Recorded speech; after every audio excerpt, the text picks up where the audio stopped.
the leader of the faithful, answered him by stating that this is a matter of the revelation, which mentioned these ayah in this order. Therefore, I shall leave the ayah where I found it on the Quran. Ibn Abu Hatim reported that Ibn Abbas said about what Allah subhanahu wa ta'ala said. 219, and those of you who die and leave behind wives should bequeath for their wives a year's maintenance and residence, without turning them out. The widow used to reside, and have her provisions provided for her for a year, in her deceased husband's house. Later, the ayah that specified the inheritance, 412, abrogated this ayah, 240, and thus the widow inherits 1/4 or 1/8 of what her deceased husband leaves behind.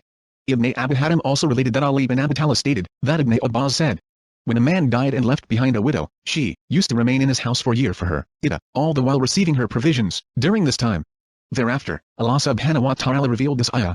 And those of you who die and leave wives behind them, they, the wives, shall wait, as regards their marriage, for 4 months and 10 days, 234. So, this is the iddah of the widow, unless she was pregnant, for her iddah then ends when she gives birth. Allah subhanahu wa ta'ala also said, in that which you leave, there, your wives' share, is 1/4 if you leave no child. But if you leave a child, they get 1/8 of that which you leave. 412. So Allah subhanahu wa ta'ala specified the share of the widow in the inheritance, and there was no need for the will or the nafaka, maintenance, which were mentioned in 240. 220 Ibn Abu Hatim stated that Mujahid, Al-Hasan, Ikrimah, Qatada, Ad-Dabhak, Ar-Rabi and Muqatil bin Hayyan said that the ayah 240 was abrogated by 4 months and 10 days. 234. Al-Bukhari reported that Mujahid said that, and those of you who die and leave wives behind them, 234, used to be the iddah, and the widow had to remain with her deceased husband's family during that period, that is, 4 months and 10 days. Then, Allah subhanahu wa ta'ala revealed, and those of you who die and leave behind wives should bequeath for their wives a year's maintenance and residence, without turning them out. But if they, wives, leave, there is no sin on you for that which they do of themselves, provided it is honorable, for example, lawful marriage. So, Allah subhanahu wa ta'ala made the rest of the year, which is 7 months and 20 days, as a will and testament for her.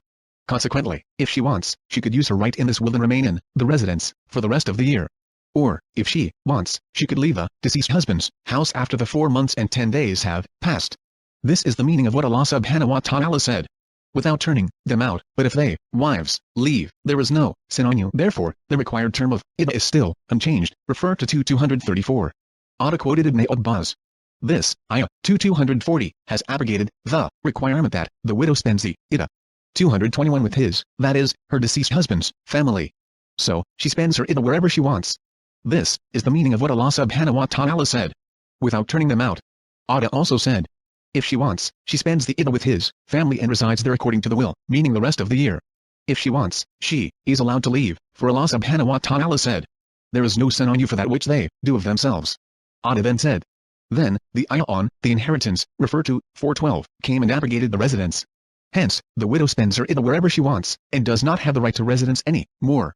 The statement of Ada and those who held the view that the ayah 240 was abrogated by the ayah on the inheritance, 412, is only valid for more than the 4 months and 10 days, required in 234. However, if they mean that the 4 months and 10 days are not required from the deceased husband's estate, then this opinion is the subject of disagreement among the scholars. As proof, they said that the widow is required to remain in her deceased husband's house for 4 months and 10 days, according to what Malik reported from Zainab bin Ka'b bin Ujra.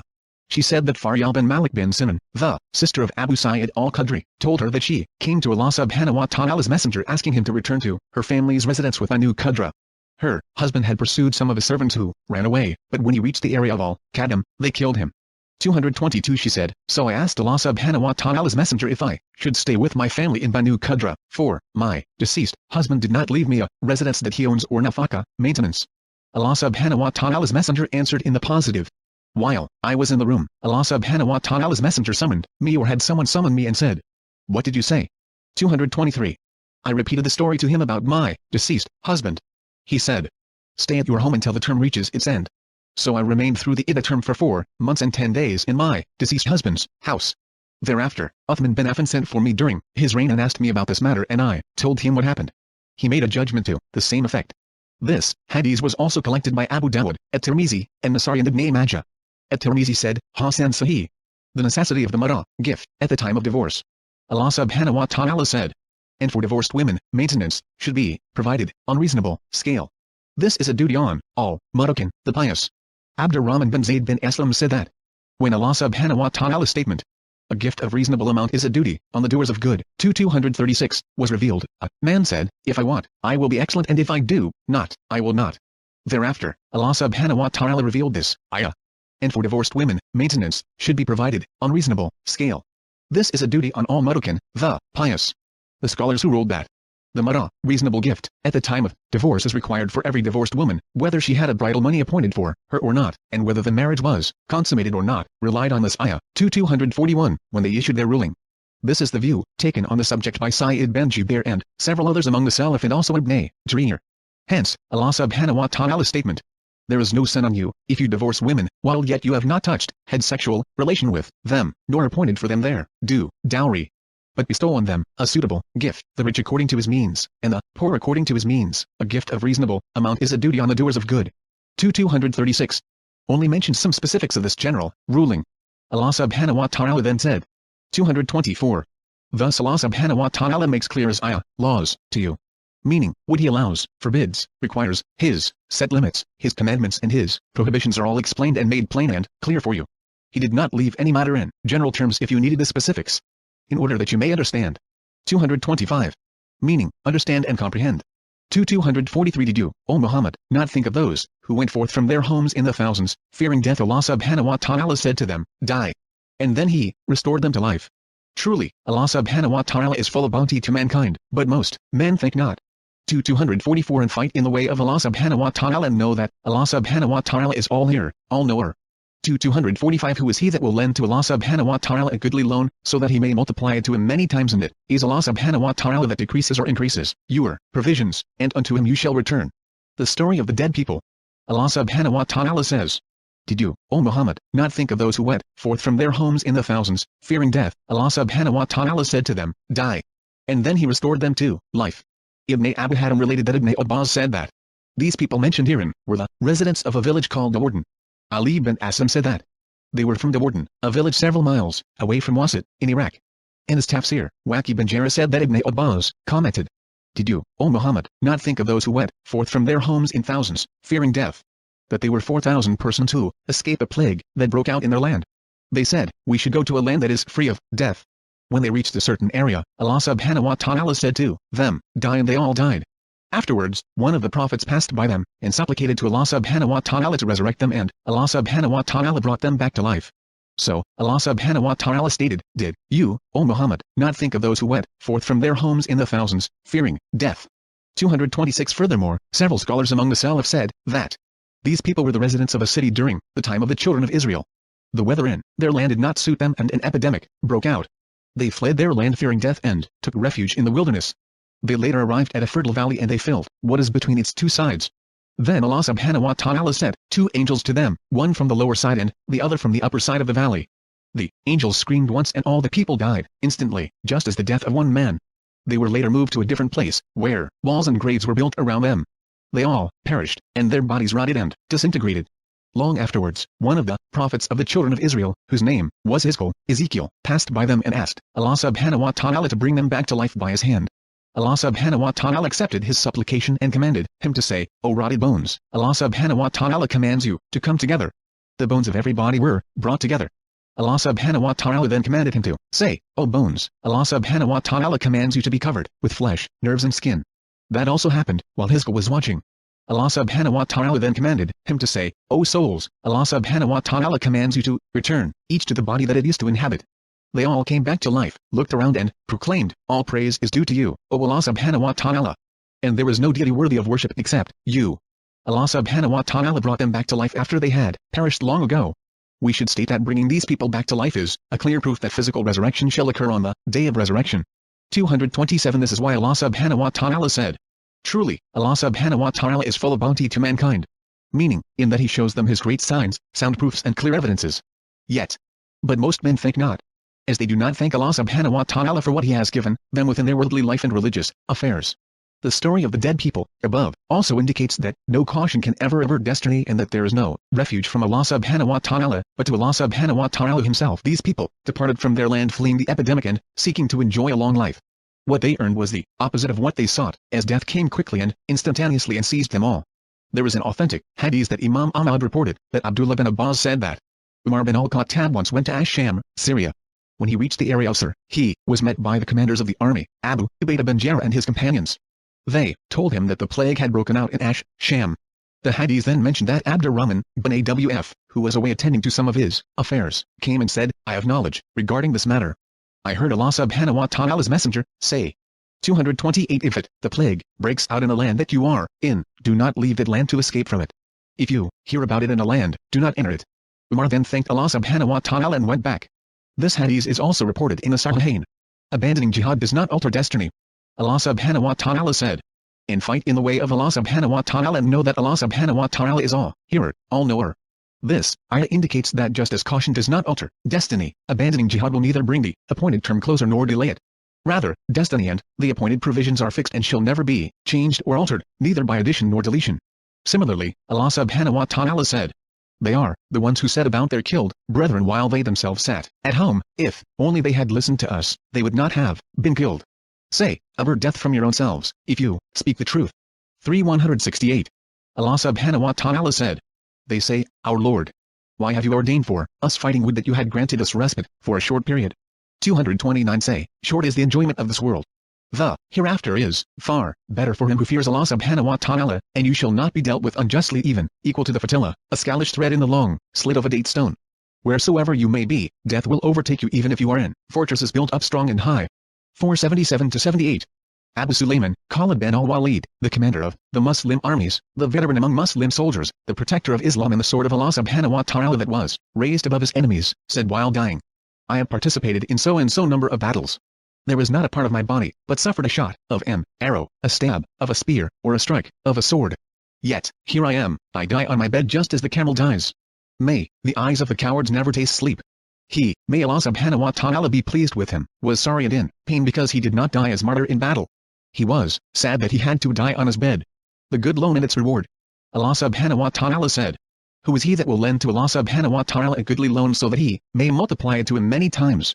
In this ayah, Allah subhanahu wa ta'ala encourages his servants to spend in his cause. Allah subhanahu wa ta'ala mentioned this same ayah in several other parts of his glorious Quran. The hadith that mentions that Allah subhanahu wa ta'ala descends every night down on the nearest heaven to us when the last third of the night remains, states that Allah subhanahu wa ta'ala says, who would give a loan to he who is neither poor nor unjust? 230 Allah subhanahu wa ta'ala's statement, he may multiply it to him many times, is similar to his statement. The likeness of those who spend their wealth in the way of Allah subhanahu wa ta'ala is as the likeness of a grain of corn. It grows 7 years, and each year has 100 grains. Allah subhanahu wa ta'ala gives manifold increase to whom he wills. 261. We will mention this ayah later on. Allah subhanahu wa ta'ala then said. 231. And it is Allah subhanahu wa ta'ala that decreases or increases your provisions. Meaning, spend in Allah subhanahu wa ta'ala's cause, and do not be anxious. Certainly, Allah subhanahu wa ta'ala is the sustainer who increases or decreases the provisions to whomever he wills among his servants. Allah subhanahu wa ta'ala's wisdom is perfect, and unto him you shall return on the day of resurrection. 246 Have you not thought about the group of the children of Israel after the time of Musa? When they said to a prophet of theirs, appoint for us a king and we will fight in Allah subhanahu wa ta'ala's way. He said, would you then refrain from fighting, if fighting was prescribed for you? They said, why should we not fight in Allah subhanahu wa ta'ala's way, while we have been driven out of our homes and our children, families have been taken as captives? But when fighting was ordered for them, they turned away, all except a few of them. And Allah subhanahu wa ta'ala is all aware of the wrongdoers. The story of the Jews who sought a king to be appointed over them. Allah subhanahu wa ta'ala tells. 232. Have you not thought about the group of the children of Israel after the time of Musa? When they said to a prophet of theirs, appoint for us a king and we will fight in Allah subhanahu wa ta'ala's way. He said, would you then refrain from fighting, if fighting was prescribed for you? Mujahid said that the prophet, mentioned in the ayah, is Samuel. Wahb ben Munabi said, the children of Israel remained on the straight path for a period of time after Moses. They then innovated in the religion and some of them even worshipped the idols. Yet, there were always prophets sent among them who would command them to work righteous deeds, refrain from doing evil and who would rule them according to the commands of the Torah. When they, Israelites, committed the evil that they committed, Allah subhanahu wa ta'ala caused their enemies to overwhelm them, and many fatalities fell among them as a consequence. Their enemies also captured a great number of them, and took over large areas of their land. Earlier, anyone who would fight the Israelites would lose, because they had the Torah and the Tablet, which they inherited generation after generation ever since the time of Moses, who spoke to Allah subhanahu wa ta'ala directly. Yet, the Israelites kept indulging in misguidance until some king took the Tablet from them during a battle. That king also took possession of the Torah, and only a few of the Israelites who memorized it remained. The prophethood halted among their various tribes, and only a pregnant woman remained of the offspring of Levi, in whom the prophethood still appeared. Her husband had been killed, so the Israelites kept her in a house, so that Allah subhanahu wa ta'ala may give her a boy, who would be their prophet. The woman also kept invoking Allah subhanahu wa ta'ala to grant her a boy. Allah subhanahu wa ta'ala heard her pleas and gave her a boy whom she called Shemuel, meaning Allah subhanahu wa ta'ala has heard my pleas. Some people said that the boy's name was Simeon, which also has a similar meaning. 233 As that boy grew, Allah subhanahu wa ta'ala raised him to be a righteous person. When he reached the age of prophethood, Allah subhanahu wa ta'ala revealed to him and commanded him to call his people to him and to his Tawhid, oneness. Shemuel called the children of Israel to Allah subhanahu wa ta'ala, and they asked him to appoint a king over them so that they could fight their enemies under his command. The kingship had also ended among them. Their prophet said to them, what if Allah subhanahu wa ta'ala appoints a king over you, would you fulfill your vow to fight under his command? They said, why should we not fight in Allah subhanahu wa ta'ala's way while we have been driven out of our homes, and our children? Meaning, after our land had been confiscated, and our children have been taken from us. Allah subhanahu wa ta'ala said. 234. But when fighting was ordered for them, they turned away, all except a few of them. And Allah subhanahu wa ta'ala is all aware of the wrongdoers. Meaning, only a few of them kept their promise, but the majority abandoned jihad, and Allah subhanahu wa ta'ala has full knowledge of them. 247 And their prophet said to them, indeed Allah subhanahu wa ta'ala has appointed Saul as a king over you. They said, how can he be a king over us when we are fitter than him for the kingdom, and he has not been given enough wealth? He said, verily, Allah subhanahu wa ta'ala has chosen him above you, and has increased him abundantly in knowledge and stature, and Allah subhanahu wa ta'ala grants his kingdom to whom he wills. And Allah subhanahu wa ta'ala is all sufficient for his creatures' needs, all-knower. Allah subhanahu wa ta'ala tells. And their prophet said to them, indeed Allah subhanahu wa ta'ala has appointed Saul as a king over you. When the Israelites asked their prophet to appoint a king over them, he appointed Saul, who was then a soldier. But Talit was not a descendant of the house of kings among them, which was exclusively in the offspring of Judah. This is why. They said, how can he be a king over us? Meaning, how can he be the king for us? When we are fitter than him for the kingdom, and he has not been given enough wealth. 235 They said that Talit was also poor and did not have the wealth that justifies him being king. Some people stated that Talit used to bring water to the people, while others stated that his profession was dyeing skins. The Jews, thus, disputed with their prophet while they were supposed to obey him and to say good words to him. 236. He, their prophet, said, verily, Allah subhanahu wa ta'ala has chosen him above you. Meaning, Allah subhanahu wa ta'ala chose Talit from amongst you, while having better knowledge about him. Their prophet stated, I did not choose Talit to be your king on my own. Rather, Allah subhanahu wa ta'ala has commanded that, upon your request. Further. And has increased him abundantly in knowledge and stature. Meaning, Talit is more knowledgeable and honorable than you, and stronger and more patient during combat, and has more knowledge of warfare. In short, he has more knowledge and is stronger than you are. The king should have sufficient knowledge, be fair looking, and should have a strong soul and body. He then said. And Allah subhanahu wa ta'ala grants his kingdom to whom he wills. Meaning, Allah subhanahu wa ta'ala alone is the supreme authority, who does what he wills, and no one can ask him about his actions, while they will be asked about their actions by him. This is because Allah subhanahu wa ta'ala has perfect knowledge, wisdom and kindness with his creation. Allah subhanahu wa ta'ala said. 237. And Allah subhanahu wa ta'ala is all sufficient for his creatures' needs, all-knower. Meaning, his favor is encompassing, and he grants his mercy to whom he wills. He also knows those who deserve to be kings and those who do not deserve it.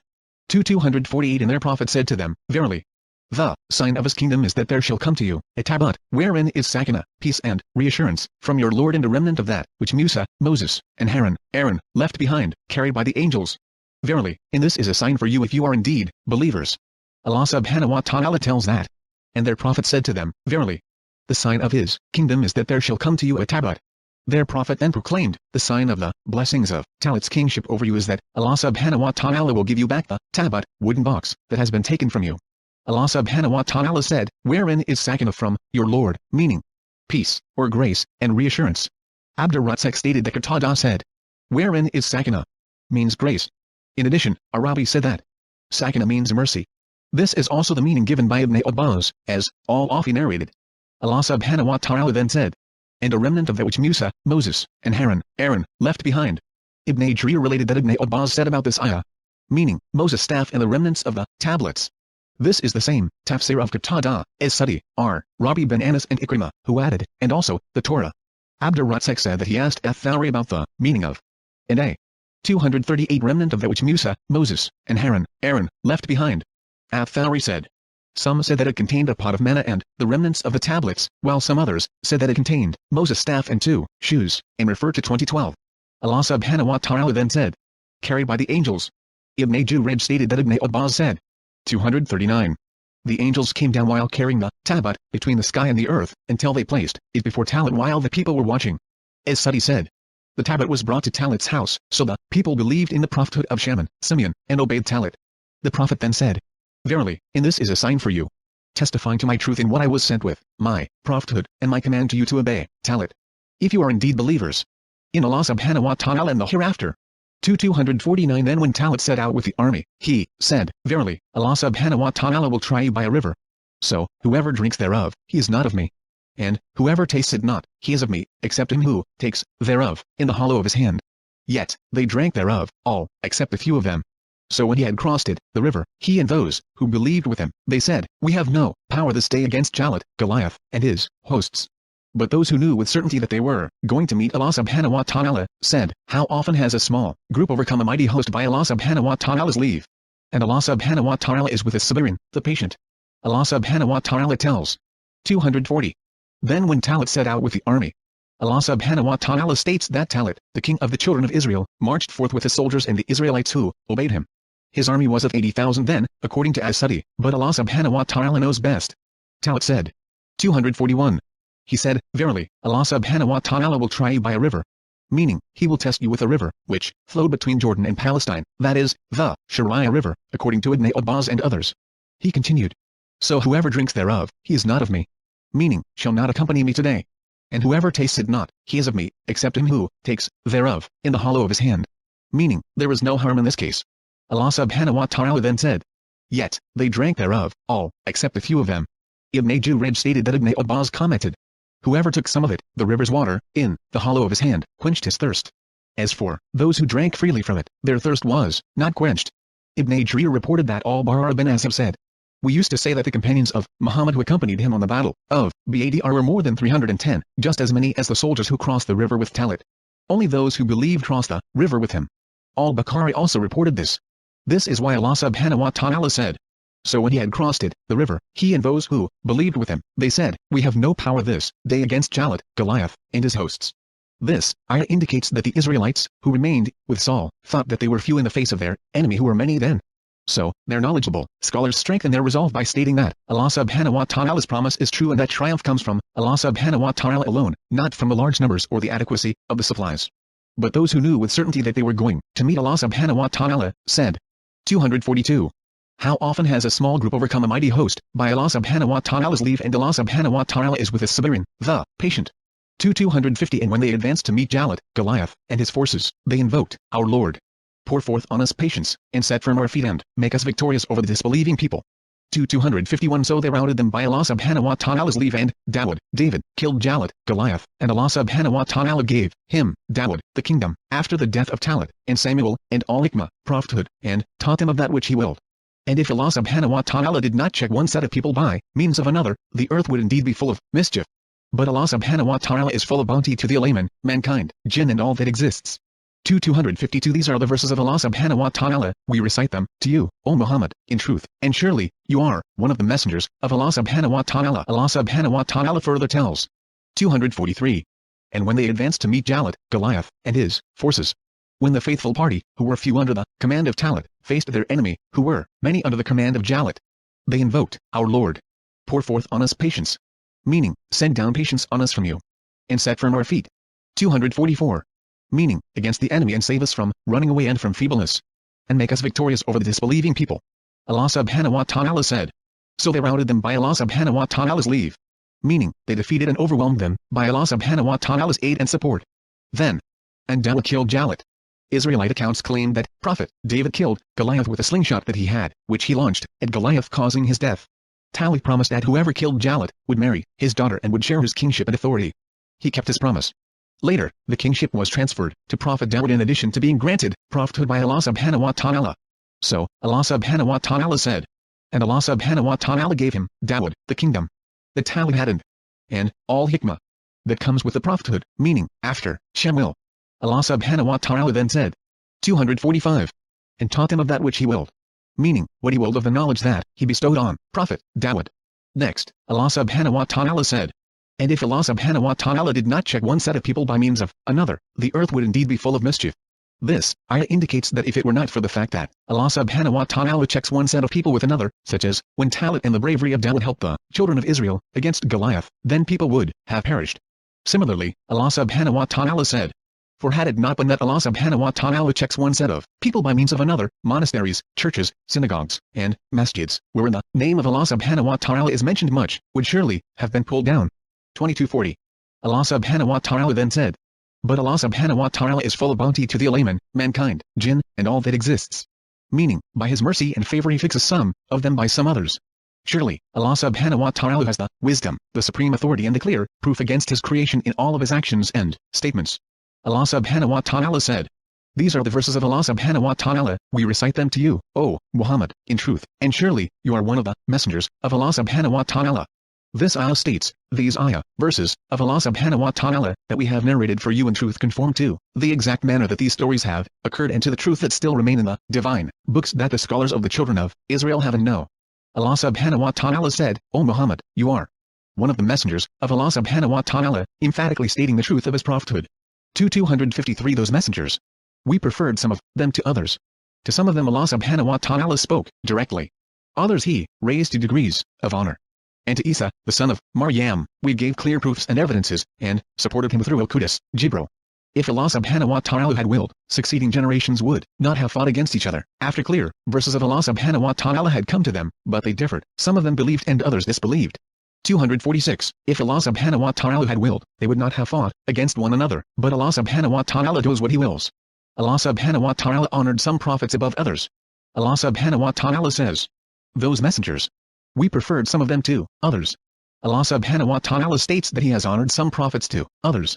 For instance, Allah subhanahu wa ta'ala said, and indeed, we have preferred some of the prophets above others, and to Dawud we gave the Zabur, Psalms. 1755. In the ayah, Allah subhanahu wa ta'ala said, those messengers. We preferred some of them to others. To some of them Allah subhanahu wa ta'ala spoke directly. Meaning, Musa and Muhammad, and also Adam, according to a hadith reported in Sahih Ibn Hibban from Abu Dar. 247. Others he raised to degrees of honor. As is evident in the hadith about the Isra journey, when the messenger of Allah subhanahu wa ta'ala saw the prophets in the various heavens according to their rank with Allah subhanahu wa ta'ala.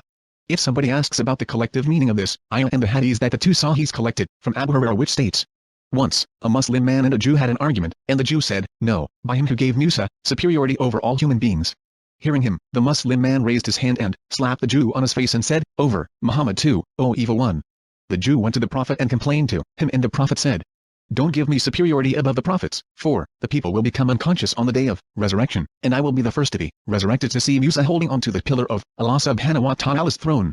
I will not know whether the unconsciousness Musa suffered on the day of the trumpet sufficed for him, or if he got up before me.